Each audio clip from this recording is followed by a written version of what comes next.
स्वागत है आप सभी का इस सत्र में। इसमें डिस्कस करेंगे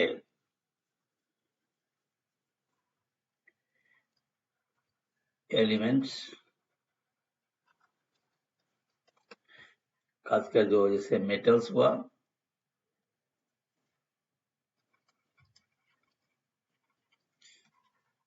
नॉन मेटल्स और एलॉयज। इस मेटल्स को हम कहते हैं धातु, इसी अधातु, और एलॉयज को कहते हैं मिश्र धातु। अब मेटल्स नॉन मेटल्स का पहले मैं एग्जांपल में लेता हूं। जैसे हमारा क्या है कि मेटल्स, सोडियम जैसे मेटल्स है एग्जांपल, ठीक है। हाइड्रोजन नॉन मेटल्स है, ऑक्सीजन भी नॉन मेटल्स है, नाइट्रोजन नॉन मेटल्स है। मेटल्स में और भी एग्जांपल ले सकते हैं, सोडियम है, आपका फिर कॉपर है, आयरन है, so many examples are there. और एल्वाय जैसे मान लेते हैं हम लोग, ब्रास है, ब्रॉन्ज है,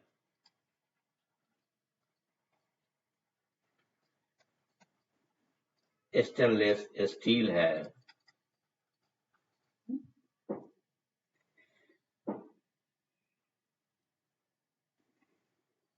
जैसे हम मेटल्स के एग्जांपल लिया मैंने, उस तरह से एल्वाइज में क्या है कि ब्रास को ही हम पहले देखते हैं। एल्वाइज में ब्रास, ब्रास जो है हमारा, ये एल्वा है कॉपर प्लस जिंक का एल्वा है ये। तो अब इससे ही अब देख लीजिए क्या फर्क है ये। जैसे अगर हम देखते हैं, कंपैरिजन देखेंगे सोडियम का, तो सोडियम का एटॉमिक नंबर 11 है ये। इसका वैलेंस इलेक्ट्रॉन 1 है, वैलेंस इलेक्ट्रॉन 1 है। क्लोरीन भी हमारा नॉन मेटल्स है, इसका 17 है एटॉमिक नंबर, और वैलेंस इलेक्ट्रॉन जो है सोडियम का जो है वो हमारा 7 है ये। अब देखिए, जब सोडियम क्लोरीन को साथ में लाइएगा तो क्या है, यहाँ पर चूंकि सोडियम का वैलेंस इलेक्ट्रॉन 1 है और इसका 7 है, ये जो इलेक्ट्रॉन जो होगा शिफ्ट होकर क्लोरीन पे चला जाएगा। यानी मैं एग्जांपल इसलिए दिया कि सोडियम इलेक्ट्रॉन दे सकता है, क्लोरीन ले सकता है, for the formation of the bond, for the formation of the compound. तो सोडियम क्या होगा, इलेक्ट्रो पॉजिटिव हो जाएगा। जब इलेक्ट्रॉन देगा प्लस चार्ज आ जाएगा, क्लोरीन दे लेगा तो उसमें माइनस चार्ज आ जाएगा। एग्जाम्पल मैंने दिया।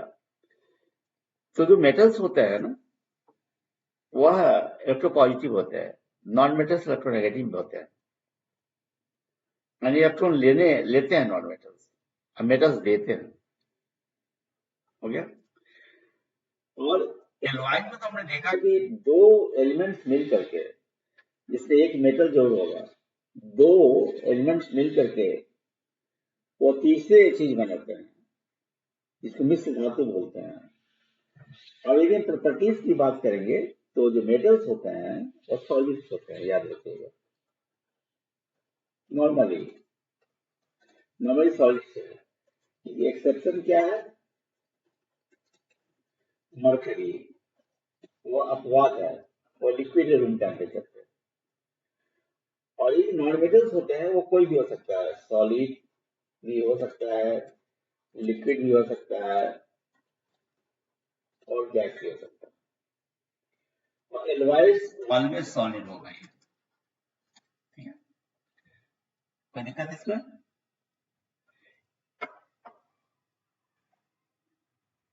यदि हमारा जब कंडक्टिविटी की बात आती है, चालकता की बात आती है, कंडक्टिविटी,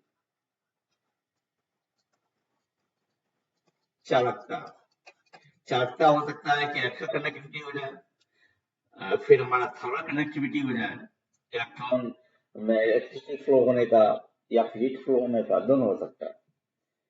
तो जो मेटल्स होते हैं हमारा जो है वो गुड कंडक्टर्स होता है, याद रखिएगा, गुड कंडक्टर्स, याद रहेगा। और नॉन मेटल्स होते हैं तो जनरली इंसुलेटर्स होते हैं, बैड कंडक्टर्स होते हैं, लेकिन ग्रेफाइट को छोड़ करके, ग्रेफाइट एक्सेप्शन है, राइट। ये इलेक्ट्रिकल कनेक्टिविटी की हमने बात की, और जो एलॉयज होते हैं उसी कंडक्टिविटी हमेशा जो होता है वह मेटल से कम होगा, याद रखिएगा। ये जो माना लिखी देता हूं मैं यहाँ पे, ये good conductors but connectivity less than metals, right. अब आते हैं मेल्टिंग पॉइंट की बात करते हैं हम लोग, मेल्टिंग पॉइंट, ठीक है, इसको गलनांक बोलते हैं हम लोग। मेल्टिंग पॉइंट जो मेटल्स का होता है जनरली हाई होता है, जनरली हाई,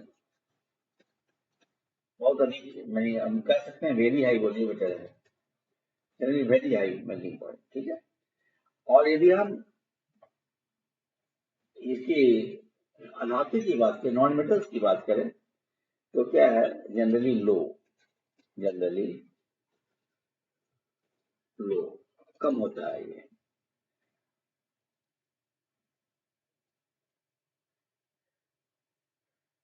और यदि हम बात करते हैं इसकी एलवाइज की बात करते हैं, एलवाइज का जो मेल्टिंग पॉइंट होता है वो क्या है, कम होता है,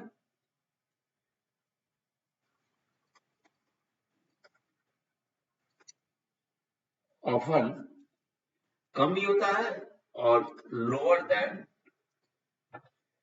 लोअर देन जो भी कंस्ट्रेंट्स होते हैं उसमें जिससे कि बना रहता है alloys, lower than the constituent elements.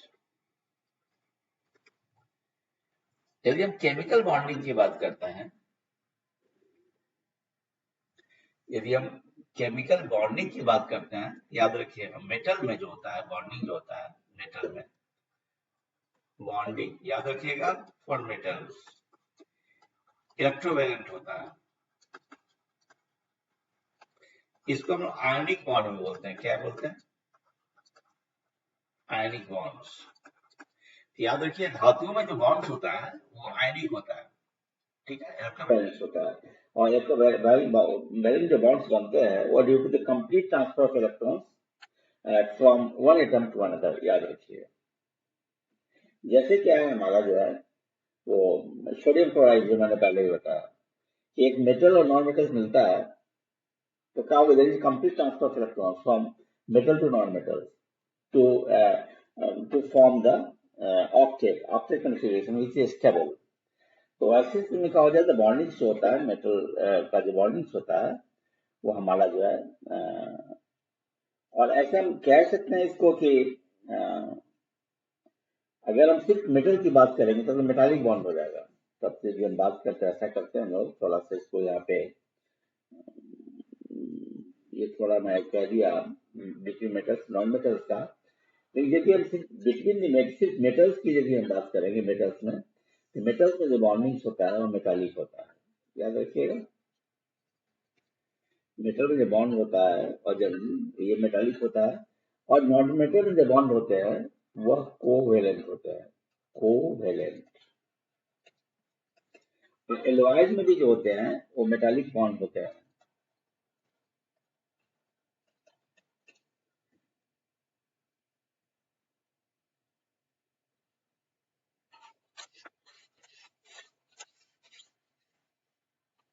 इस तरीके से देखा हमने मेटल्स, जो मैंने बताया नॉन मेटल्स,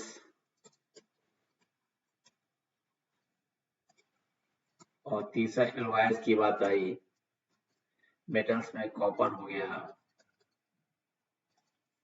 आयरन हो गया,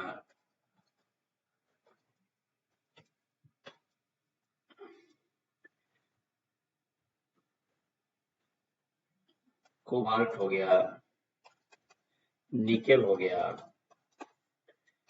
ये कॉपर है, ये आयरन है, ये कोबाल्ट है CO, ये निकेल है, ठीक है, सिल्वर है, एल्युमिनियम है, तेल, सोडियम है,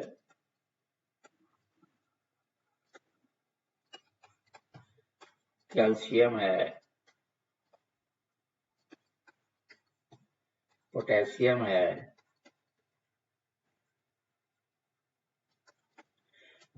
जिंक है,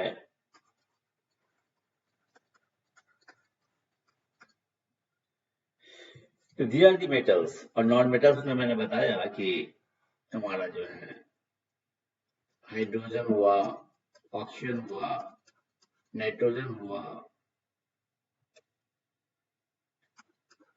क्लोरीन हुआ, फ्लोरीन हुआ, आयोडीन हुआ, ब्रोमीन हुआ, these are the non metals. और भी बहुत सारे हैं। और एलओआईज में तो मैंने बताया, ब्रास के एग्जाम्पल लिया था मैंने। अब कुछ एलओआईज को ही तो हम देख लेते हैं। मेटल्स में जो मैंने बताया आपको कि मेटल्स थोड़ा सा, मेटल में शाइनिंग होता है, चमकता है, और नॉन मेटल्स थोड़ा डल होता है। मेटल्स थोड़ा हार्ड होता है, नॉन मेटल्स सॉफ्ट और ब्रिटल होता है। याद रखिएगा। अब कुछ हम इंपॉर्टेंट एलओआईज की बात करते हैं। We are talking to some of the LOIs, important LOIs. Better to take a seat, एक सीट में अलग ही कर देता हूं मैं, चूंकि एलओआईज से प्रश्न आते हैं। So let us discuss the LOIs. Examples कुछ इंपॉर्टेंट एग्जाम्पल्स है एलओआईज की, उसकी हम बात करते हैं। उसके बाद और भी कुछ इंपॉर्टेंट फैक्ट्स की हम बात कर लेंगे। तो जैसे एलओआईज की बात होती है, तो ये एलओआईज जो है ये हमारा प्योर नहीं होता है, ये मिक्सचर होता है। मिक्सचर जो है हमारा होमोजेनस मिक्सचर और मे भी हेट्रोजेनस, दोनों हो सकता है। मिक्सचर एलओआईज जो होते हैं, जैसे शुरू में करते हैं एलओआईज का कि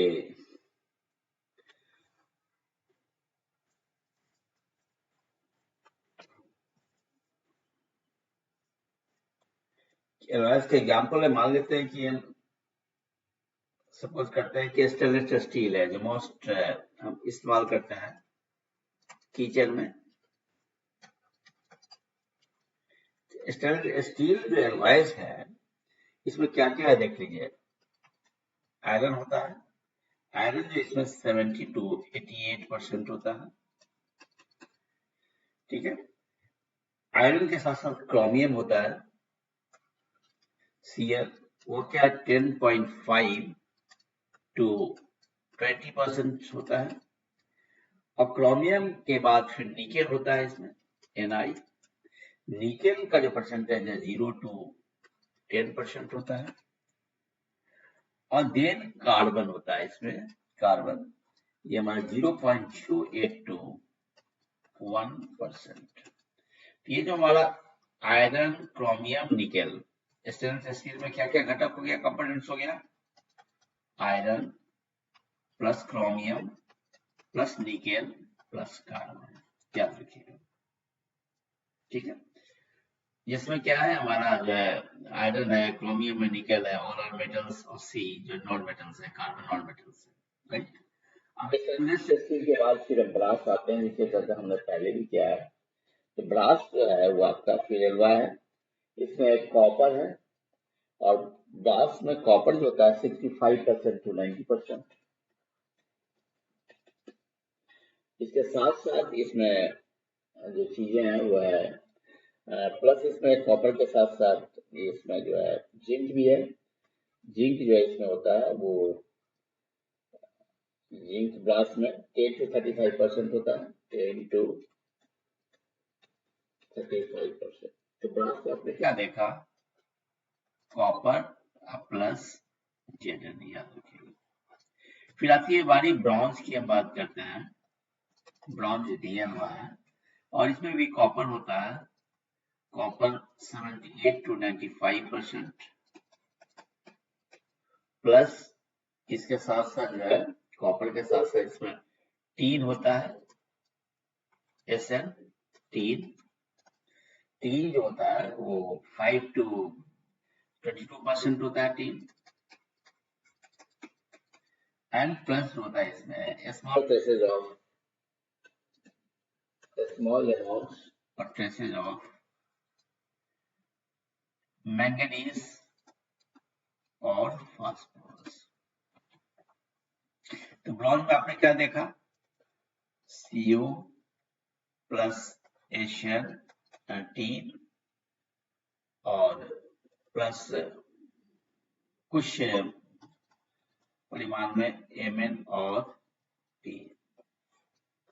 याद देखिए, पूछता है एग्जाम पूछे जाते हैं कि ये सब जो एलवाइज है इसमें कौन कौन से घटक होते हैं। एक और भी इम्पोर्टेंट है एलवाइज जो मैं बता दूं, वो सोल्जर। ये जो सोल्जर में काम आता है ना, तारों को जोड़ने में काम आता है।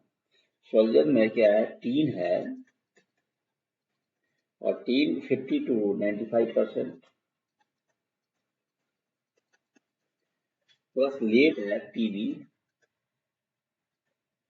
ये हमारा जो है 50%।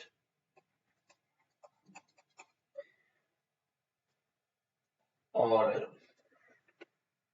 लेड के ऊपर जेडन भी हो सकता है, जेडन और कॉपर भी हो सकता है ना। लेड का पीवी हुआ ये। तो आपने क्या देखा, सोल्जर में क्या है, टीन है प्लस लेड है और प्लस जेडन और CO।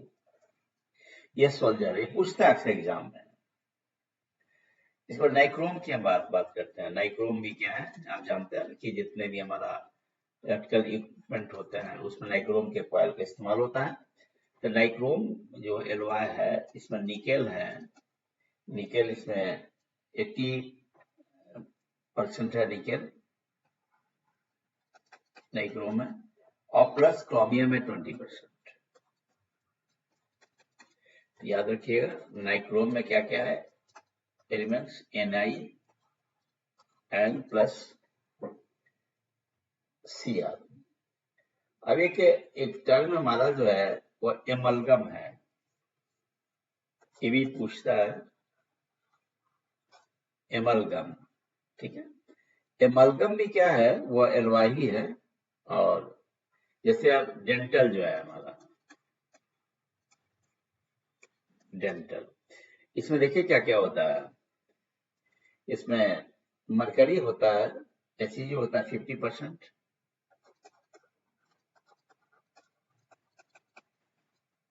प्लस Ag होता है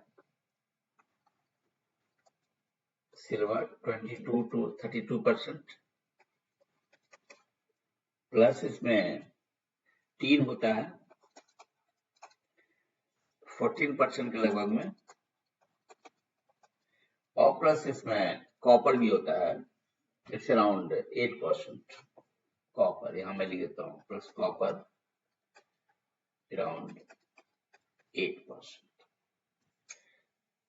तो चूंकि मैंने इसलिए बताया कि इस सब एग्जाम में चांसेज है पूछे जाने का, कि एलॉयज का नाम दे दिया, ब्रास दे दिया, ब्रोंज दे दिया, स्टील दे दिया, नाइक्रोम दे दिया। इसमें कौन कौन से घटक है अब बताएं। सोल्जर दे दिया, सोल्जर का मेन कौन कौन से घटक है ये बोल देगा था, आपको याद रहेगा सोल्जर का तो आप बोल देंगे, या वो आप एग्जाम में राइट रिस्पॉन्स देंगे। सोल्जर में जो हमारा है वो टीन है, लेड है, और उसमें हमारा जेडन और कॉपर भी हो सकता है। तो चीजें सिंपल है, बात ये है कि ये जो रखिए, क्योंकि कुछ बातों को याद करना पड़ता है, उसको रखना नहीं चाहिए। पर है कि यदि आप समझते हैं चीजों को विथ एग्जाम्पल्स, तो आप आसानी से आप इसको राइट रेस्पॉन्स दे सकते हैं।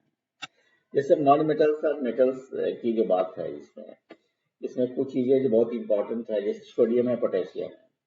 सोडियम पोटेशियम को क्या है, वो हमारा वो क्लोसन वाले में रखा जाता है। इंपॉर्टेंट फैक्ट्स, कुछ और फैक्ट्स मैं बता रहा हूँ।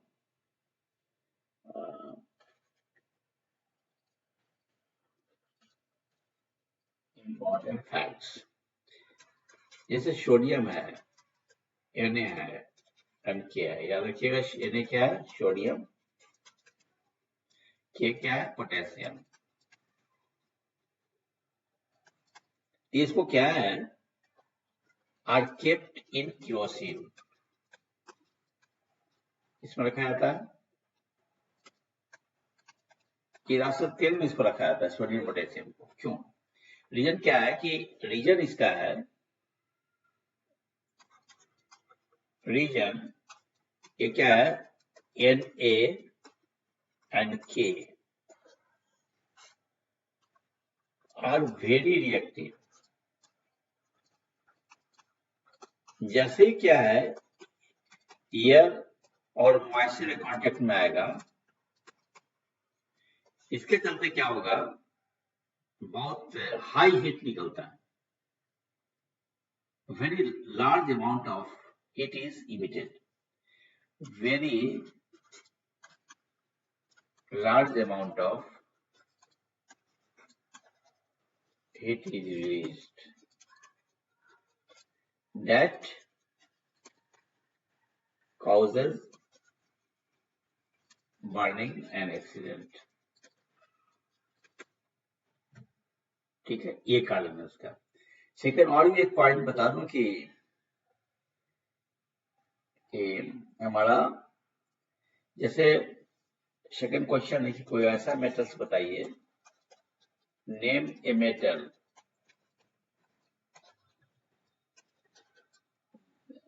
when a metal which is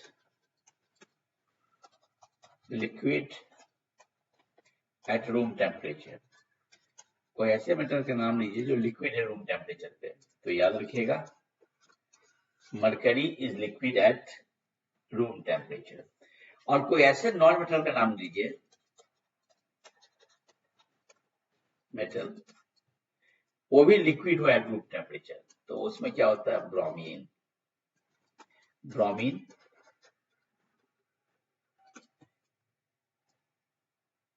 a metal which is liquid at room temperature। एक और मैं बता ही देता हूं कि इंपॉर्टेंट है, पूछा जा सकता है।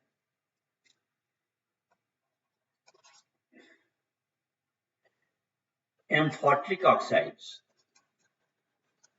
एम्फोट्रिक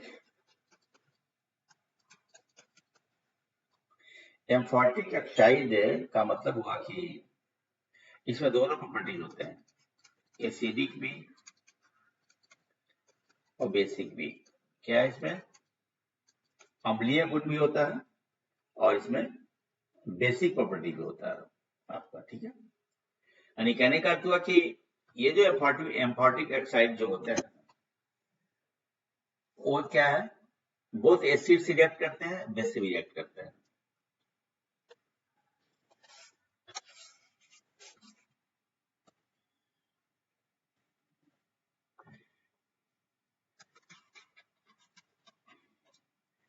एम्फोटिक ऑक्साइड react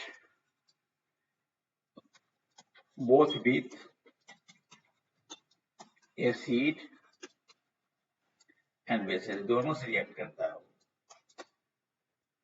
और to give salt and water।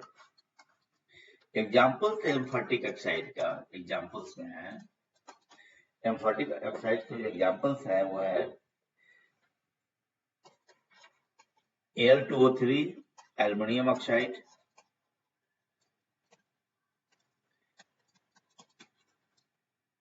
और हमारा जो है zinc oxide, JnO। Zinc oxide. याद रखिएगा Al2O3 and ZNO।